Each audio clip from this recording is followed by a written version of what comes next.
The second of 4 fan-suggested episode ideas begins with Lupin in Paris, having received a letter to meet someone at Versailles Palace to steal Marie Antoinette's crown. Avoiding Zenigata and palace security, he encounters the letter's sender, Oscar. Security's still on Lupin's trail, however, so Oscar goads him into a sword fight to allow them to talk. Lupin is told to meet at Normandy Beach the next day before being knocked out a window to escape. The meeting spot is by a statue commemorating the spot of Marie Antoinette's death, the figure being quietly identified as Andre by Oscar, who is seemingly working with another organisation. Returning to Versailles, Oscar leads Lupin to a room of 800 mirrors that will explode if any mirrors are broken. The crown is hidden behind one of them, and the only clue is a ruby ring. Lupin shuts off the lights as Oscar leaves to further investigate. He drops the ring and a beam of light points to the correct mirror. As they head back to Normandy Beach, Oscar knocks out Lupin and sends the carriage towards a cliff. He wakes up but it's too late, though Jigen and Goemon are fishing nearby. Lupin's tied to the mast as punishment for trusting Oscar, but he assures them he just wants the crown. At that moment, Oscar flies by in a plane, having betrayed the other organisation. Lupin has Jigen and Goemon cut the mast and he uses it as a makeshift hang glider to get to Oscar. Oscar simply asks to borrow the crown, but they're interrupted by planes sent by the Society. Lupin takes the controls and takes 2 of them out. He then flies right through the Arc de Triomphe, though the third plane isn't so lucky. Following this, he decides to pay the Society's leader a visit in retaliation. Lupin agrees to another duel with Oscar for the crown. Oscar initially gets the upper hand, knocking Lupin's sword away. Goemon tosses him Zantetsuken, and true to its name, Lupin slices Oscar's sword. Then he does Goemon's signature clothes shredder, revealing Oscar as a woman. Admitting defeat, Oscar asks for 1 diamond from the crown, which Lupin agrees to. Opening the diamond up, she drinks a liquid from it, explaining that it turns the drinker to stone. Her goal was simply to be reunited with her lover Andre, and as she petrifies, she thanks Lupin for his help. Pondering the strangeness of such a potion, the gang bid Oscar adieu and head on to their next adventure as Zenigata follows. Oscar is one of the protagonists of Rose of Versailles, the anime of which was also done by TMS, with Andre being her lover. Her story is, she was raised by her father as a son, and served as commander of the guard for Marie Antoinette. So you know it's going to have a happy ending. The anime adaptation first aired just under a month after this episode, so there's a difference in voice actors for Oscar. Terumi Nikki for this episode, Reiko Tajima for the series proper. Admittedly, I didn't even know it was supposed to be a twist that Oscar was a woman when I first watched this episode, but maybe the intent was to generate interest for Rose of Versailles' debut for people who didn't know about it on top of the whole fan-submitted idea thing. I feel like there could have been more to the Society's leader and the puzzle to find the crown was a bit too easily solved, but it doesn't take away from being a compelling episode at the least.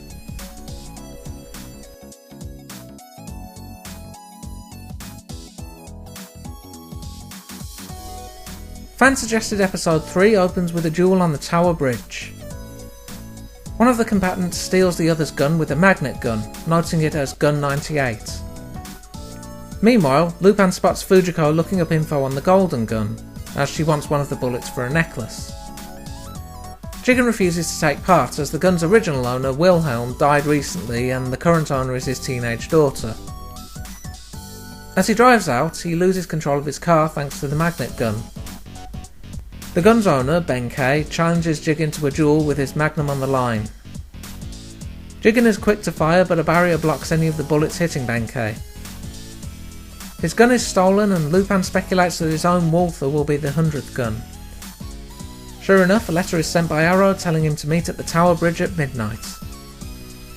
Lupin meets with Benkei and offers his gun in return for Jigen's. Benkei refuses and attacks with spiked sandals. Lupin dodges, but gets stuck on the bridge's railing. His gun is saved by Zenigata's intervention, as he moves to arrest and gets his cuffs stolen by Benkei. Benkei decides to take Zenigata's belongings down to his belt too before leaving. Lupin notes the scent of Chanel, and Benkei is revealed as Wilhelm's daughter. Zenigata makes a visit to the London police for some documents. Okay, Lupin does that. Still, he points out the name Brillia Wilhelm to Zenigata in the documents he receives. Visiting Brillia still in character, he plans to grill her for info, but she asks for his police ID. Unable to present it, and his excuse failing, he decides to leave as there's no evidence to pin on her. Lupin does smell her Chanel, and Brillia reveals that she knew it was him all along. Later, Lupin sneaks into Brillia's car and suggests a date. They have some fun together, but Lupin's Walther is still on Brillia's mind throughout. While spending time in a maze, Brillia holds Lupin up from behind a hedge. He surrenders his gun, but indicates a timer on it. The gun is rigged to explode and can also be flown by remote control. After a chase, Brillia gives up. Lupin disposes of the bomb, actually a fake version of his Walther, and asks for her motive. Brillia explains that on his deathbed, her father said that the weight of 100 specific guns will open the safe to the golden gun. She plans to sell it once the safe is open, as it feels like a burden to her. Lupin agrees to help open the safe, and he and Jigen place their guns on the scale. The safe opens to reveal the golden gun, and Lupin lets Fujiko know his plan is to steal it from whoever buys it. All's well that ends well, as the gang laugh while Zenigata chases a rubbish truck to retrieve his gear. A character thought to be male that turns out to be a woman. Sounds familiar. Joking aside, this was an alright episode, if a bit padded out in a few places. Nice that Lupin's got at least some nobility to him, seeing as he only plans to steal the gun after it's been sold. Benkei collecting guns and the bridge jewel is a reference to the historical figure who collected swords from other warriors. Wonder if it says something that I first learned of this character and Goemon thanks to Mystical Ninja.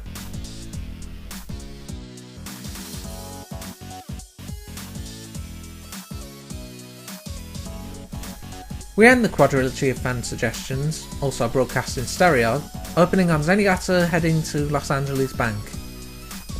There's a diamond exhibit being stored there, and of course Lupin is likely to rob it, with Zenigata testing everyone for disguises. Narrowly missing a gunshot, he ducks down and is told the bank has been a hotspot for robberies lately. Zenigata makes a brave effort to stop them, but needn't have bothered as the bank security includes a tank. Not that this will stop Lupin, mind you. Meanwhile, Goemon's in training as he feels his skills are getting dull. Jigen puts him to the test on that, and he seems to manage. At least until a stray apple takes him out. Lupin contacts Fujiko about the diamonds, but she tells him she's on a date with one Harry Zettler, who is also after them. Jigen knows the name, as well as his nickname Machine Gun Harry, as he was an old rival but disappeared after the war. They decide to track him down to his last known location, eventually happening upon a farm. Despite Jigen suspecting him of being Harry, the farmer claims not to know of any robberies in Los Angeles. Lupin and Jigen decide to leave him to it and head back to town. Goemon is continuing his meditation nearby, avoiding a snake attack. He also definitely means to jump down the cliff he's on and certainly did not slip off the edge. At the bottom he spies a grave marked with the name Susan Zettler.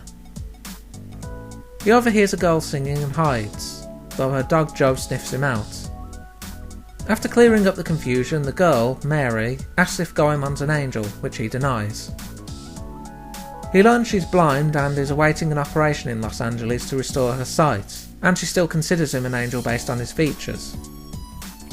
Deciding to play into this, Goemon startles a bird as he leaves and a feather lands in her hands. Mary turns out to be Harry's daughter, and he contacts Fujiko to learn when Lupin plans to begin his heist before suiting up. Zenigata goes over security, with both him and the bank manager testing each other for Lupin disguises. Zenigata realises Lupin might try from underground, rightfully so. He catches up to Lupin, but Lupin traps him with his own cuffs. Lupin then breaks into the safe and grabs everything.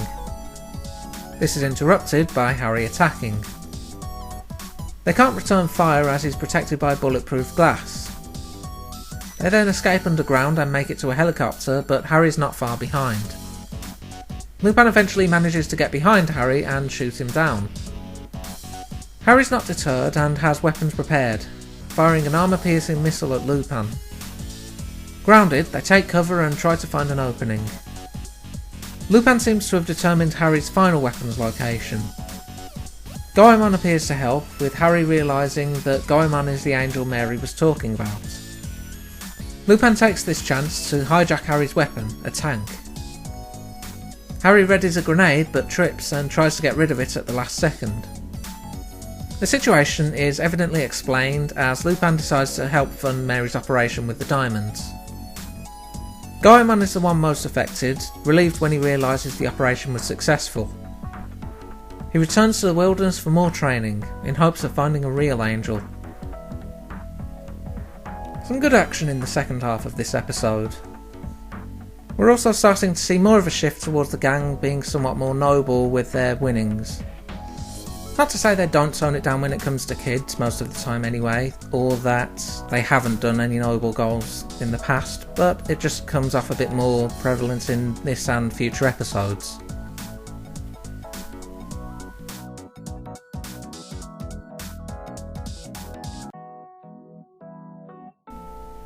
Lupin's target this time is Morgan, a Texan billionaire that possesses a golden bed frame once owned by Louis XIV's wife.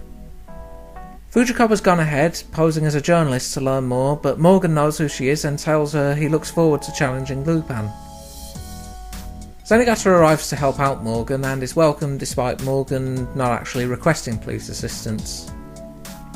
The gang go over some photos from Fujiko, spotting a laser grid and determining the whole thing is a trap.